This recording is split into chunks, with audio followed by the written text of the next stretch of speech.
the transistors came, didn't these people know that that the transistor going to kill? Company like Transitron and Sprague Electric became popular. Transistors become ICs. Don't you think Sprague Electric and Transitron understood that the SSI, MSI, Texas Instruments became a big entity? Microprocessors came. Didn't Texas Instruments knew that the microprocessors are going to be a big deal? Intel came. The company's success, you become the leader in that particular segment. It is very difficult to cannibalize yourself and eat your own to reform.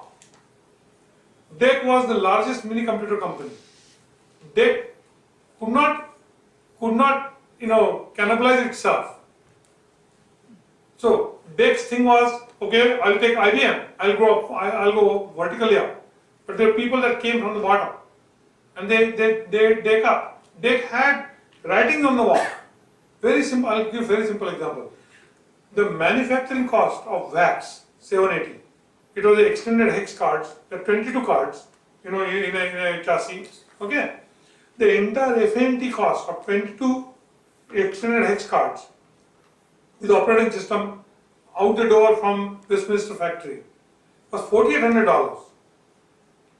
DEC sold that machine for $250,000.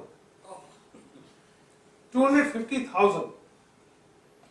So if you bought a $250,000 system and you put a simulator on it to test the card, which Laser did, the Teledyne did. Teledyne was selling that laser package, software package for $200,000.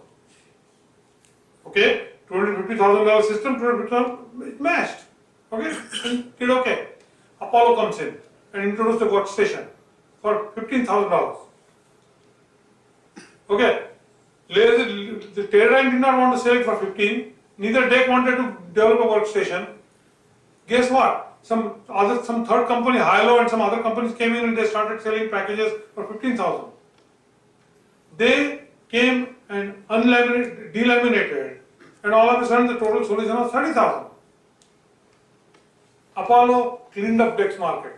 Engineering markets were decimated. Sun comes in and sells the same system for 5,000. And there are $5,000 packages that came out. Decimated Apollo's market. And then came PC and decimated Sun's market. It's not like the companies don't recognize. What is very difficult is to kind of cannibalize your own and reform yourself to get into that market. I can give examples about the products and this, that. Leave it aside. But when the puck has moved, your time is over. I'll give an example of Microsoft, very good example. My generation lived on Microsoft. Microsoft PCs, Microsoft operating system, Microsoft Excel, Office, this, that, whatever. The other day, about year and a half ago, I bought a Microsoft Office package with 3-4 users. So I have 2 PCs, I use 2 of them. I have 1 more package left. I told my son, as you know, I have 1 extra copy of Microsoft. He said, Dad, what do I do with it? I use Apple, I use Google, I use Gmail, I use GChat, I use Facebook. Where is the Microsoft? It's right in front of you. I'm giving you an example. The generation, the puck has moved. So, I'm not saying Microsoft days are numbered, but what I'm telling you is that's what you have to recognize. Prakash, if I may just, one company that came out of a crisis was IBM. It almost went down, but it picked up. And any thoughts on that? Yeah. You know what is the largest selling product that IBM has today? Anybody knows? X400. It's a mini computer. It's a mini computer, guys. The market that DEC had, that DEC abandoned, it chased after something else. IBM's largest revenue, forget about the services revenue and all that. I'm not talking about product revenue. It's a mini computer. It's a mini computer market segment. That's what they are. It's not IBM mainframes that are selling. If you look at the proportionate revenue, that's where it's coming from. So the message here is, take decimated itself. IBM, luckily, there was, it was very difficult. Barrier to entry to do mainframes was very difficult.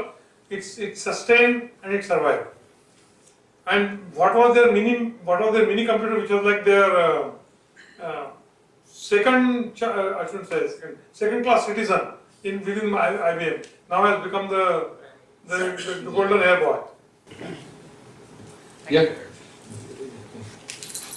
Can you talk about Verismo? And I know you're an IPTV, but everything I've read says IPTV is not succeeding, yet you are. Can you talk about that? I think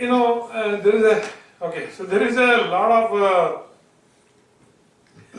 it's like 7-10 blind people trying to define an elephant.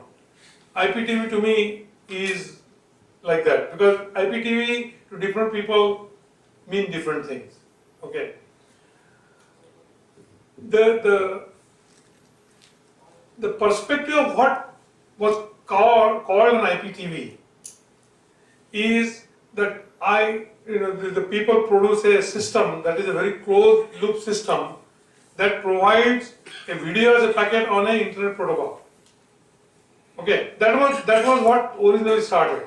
So the idea was that someday the feeds and speeds of the internet, of the net, are going to be so far-reaching that any data that you take from any place to any place would be at a cost, at a very low cost. I mean, that was the concept, and that's what people were into, right? So first generation of internet took text as a data. So if you look at Infosys and you look at Wipro and all these people, they built a business managing text as data, whether it's a financial data or whether it's a consumer data or whether it's medical data or whatever, right? When you started looking at multimedia packet as a data, the equation for that only change in environment was the size of the pipe and the reach of the pipe. The reach of the pipe with the text had already happened. The size of the pipe is what was driving that, right? So to me what IPTV means is that I help you manage a multimedia packet. It doesn't need to be a TV. It has nothing to do with TV. It's a multimedia packet as a data. I take it from anywhere to anywhere. Okay. The reason of the failure of the IPTV has nothing to do with the IPTV technology. It has to do with the reach of the speeds and feeds. That's why people confuse. So if I want to show a display on a 5-inch display, the amount of data that I need, multimedia packet of data, and the size of the data is 250 KB may be more than sufficient. But if I want to show that on a 50-inch screen TV, then I need 25 megabit. Okay, so now you do a mapping of the world in terms of the speeds and feeds. It's very interesting. Year by year, the sequence is changing. So if you take a look at 3 years ago, the only place that was 100 megabit data was available was in Kansai, Japan, and some location in France, and some location in Italy, and some particular location in Korea, and that's it. Next one was a 25 megabit, 100 then 25. 25 megabit data, but 2 more countries came in. The rest of the countries were below 5 meg, including US. As much as you think US is progressing or not, it was less than 5 megabit. It's just very recently Comcast has broken and given 17, 18 and 20 megabit a pipe to the home. But 5 megabit was the data that you got. So in 5 megabit, what do you do? See, what you need to understand is in this IPTV concept, the applications will open up as the speeds and feeds increase. So I'll tell you how that happens. So at a 300 baud to 256K baud, 256K bit, okay, the application was primarily text. 256K to 1 meg is application primarily a stored video. YouTube is a good example. 1 megabit to 5 megabit is now you are going into a live video.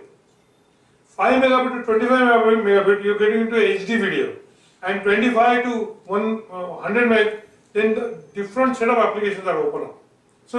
So what you will see is if you are working on companies and if you are working on some ideas of new companies,